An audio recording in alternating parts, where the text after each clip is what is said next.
You won't believe what happened when I refused to join the HOA. They burned down my farm, but I took them to court for $500,000. Welcome to Tales Kingdom. Before we dive in, make sure to hit the like button and subscribe so we can keep bringing you more incredible stories. Now let's get started. I had lived on my 15-acre farm for nearly a decade, working the land, raising livestock, and enjoying the quiet, self-sufficient lifestyle that I had built with my own two hands. My property had been in my family for generations, a place where my grandparents had planted the first crops and where I had spent my childhood learning how to care for the animals. It wasn't just land, it was my home, my business, and my legacy. But all of that peace came crashing down the day a newly formed Homeowners Association, HOA, from the nearby development decided that my farm didn't fit their vision for the area. Though my land was legally separate from their community, that didn't stop them from trying to rope me in. At first, it seemed harmless enough.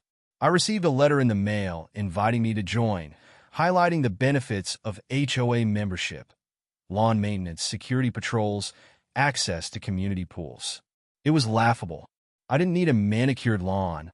I had acres of crops. I didn't need security patrols. I had my own dogs and a shotgun. And I sure as hell didn't need access to a pool when I had a creek running through my property. I tossed the letter in the trash, thinking that was the end of it. I was wrong. Soon, board members started showing up unannounced, standing at my gate, smiling like salesmen as they explained why I needed to join. They assured me it was in my best interest, that it would increase property values and ensure aesthetic consistency in the area. I told them in no uncertain terms that I wasn't interested. My farm had been here long before their cookie-cutter neighborhood, and I wasn't about to start paying fees to some organization that had no authority over me. The smiles quickly faded.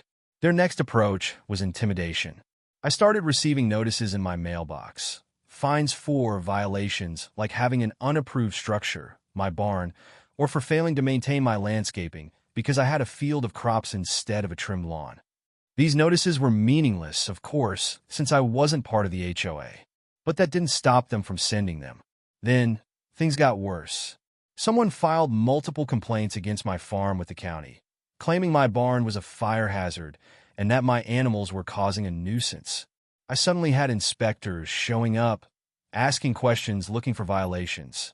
Every time, I passed the inspections, but the harassment was exhausting. One morning, I woke up to find my barn vandalized, red paint splattered across the walls, and a message spray-painted across the front: join or leave. My heart pounded as I realized just how far they were willing to go. But I refused to back down. The next week, I found the private access road leading to my farm completely blocked off by construction barriers. A sign read, "Road closed for maintenance. Authorized HOA vehicles only." They were trying to cut off my supply deliveries.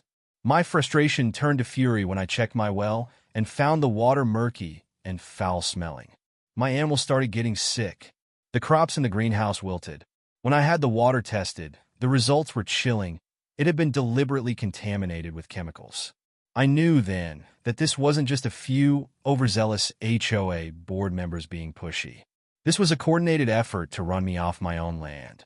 I installed security cameras, reinforced my fences, and kept my shotgun within reach. I was determined to fight back. But all my preparations weren't enough for what happened next. One night, as I was drifting off to sleep, the distant sound of crackling flames reached my ears. The smell of smoke filled my nostrils. I bolted upright, ran to my window, and saw the unthinkable. My barn was on fire. The moment I saw the flames consuming my barn, my heart nearly stopped. The fire had already spread across the wooden beams, roaring high into the night sky, and thick black smoke billowed into the air. I sprinted outside, my bare feet pounding against the dirt, shouting for my animals. My horses were trapped inside. My cows were in the adjacent pen, panicking as the fire raged just feet away. My hands trembled as I fumbled with the barn doors, yanking them open. The terrified horses reared back, their eyes wild with fear, but I managed to slap their flanks, urging them out. The cows bellowed as they pressed against the fence, desperate to escape. I rushed to unlock the gate, but before I could reach them, part of the barn's roof collapsed in a shower of embers, sending a wave of unbearable heat toward me. I staggered back, choking on the smoke, feeling utterly helpless as the fire consumed everything. I grabbed the hose, turning the nozzle full blast, but it was useless. The flames were too strong, the fire spreading too fast. My hands burned as I gripped the hose tighter, trying to do something, anything, to save what I had worked so hard for. In the distance, I heard sirens approaching, but it was too late.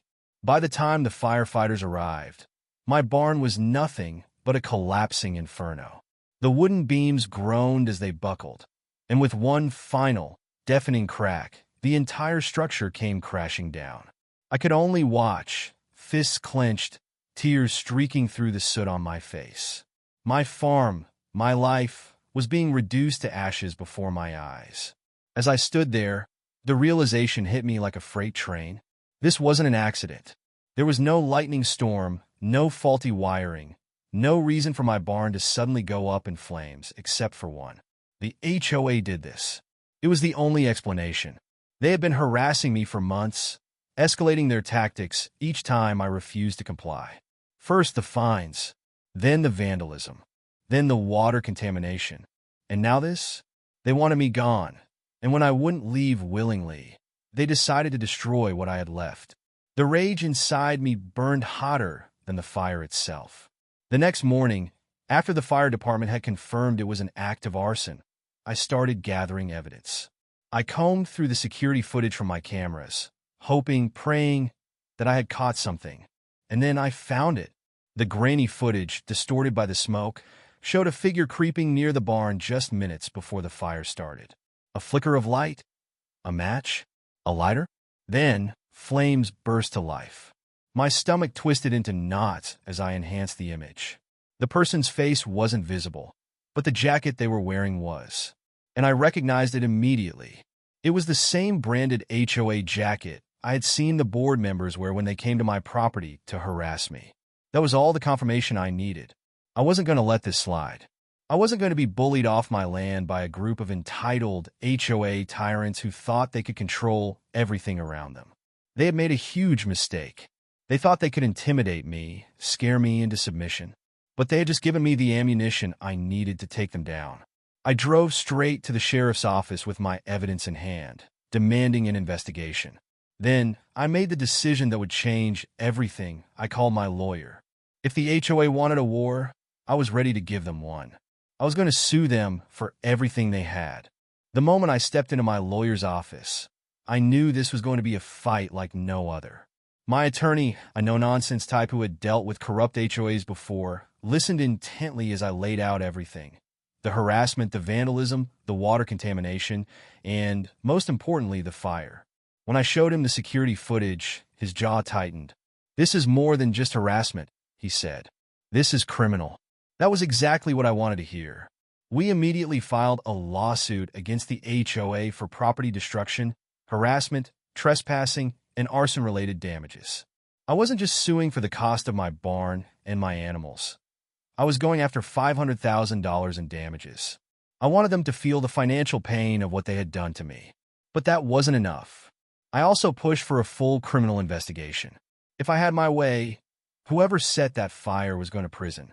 As the case gained traction, the HOA board panicked. They tried to downplay the situation, claiming they had no involvement in the fire and that it was probably an accident. But the evidence was stacked against them. The security footage proved that someone associated with the HOA had been on my property just before the fire started. The fire department confirmed that accelerants were used, meaning it was deliberate arson. My lawyers subpoenaed HOA records and emails. And that's when we uncovered the smoking gun.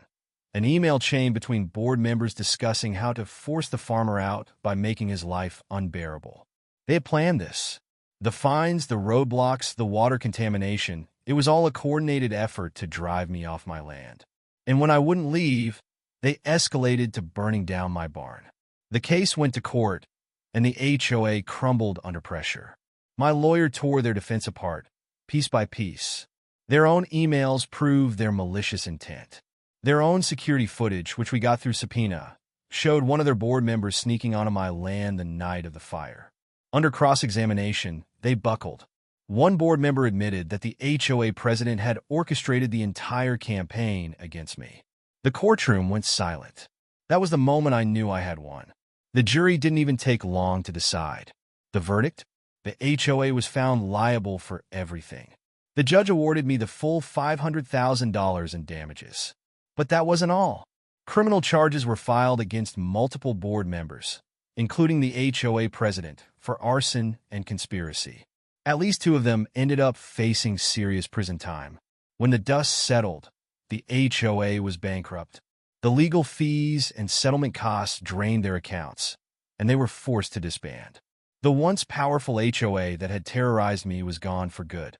And me? I used that $500,000 to rebuild my barn, expand my farm, and install even better security. I made sure that no one, not an HOA, not a greedy developer, not a corrupt official, would ever try to take my land from me again. I had stood my ground. I had fought back. And in the end, I won.